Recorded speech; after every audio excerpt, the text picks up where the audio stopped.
मथुरा की कुंज गलन में, गोकुल की गलन गलन में होरी खेल रहे नंदलाल। मथुरा की कुंज गलन में होरी खेल रहे नंदलाल। मथुरा की कुंज गलन में पूरब में राधा प्यारी, पश्चिम में कृष्ण मुरारी। पूरब में राधा प्यारी, पश्चिम में कृष्ण मुरारी। उत्तर दक्षिण गोपी ग्वाल। मथुरा की कुंज गलन में होरी खेल रहे नंदलाल। मथुरा की कुंज गलन में बन भर पिचकारी मारी, मेरी सारी सुगर बिगारी।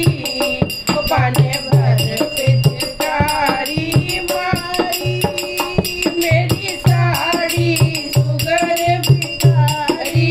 रुक्मन दियो वीर गुलाल। मथुरा की कुंज गलन में अरे मुकमल दियो वीर गुलाल। मथुरा कुंज गलन में होरी खेल रहे नंदलाल। मथुरा की कुंज गलन में नए रंग के होद भराए, चक्रन में अबीर लगाए। में होद भराए, चक्रन में अबीर लगाए। यहाँ वज्र भेलो पाग। मथुरा की कुंज गलन में होरी खेल रहे लाल। मथुरा की कुंज गलन में, मथुरा की कुंज गलन में गोकुल की गलन गलन में।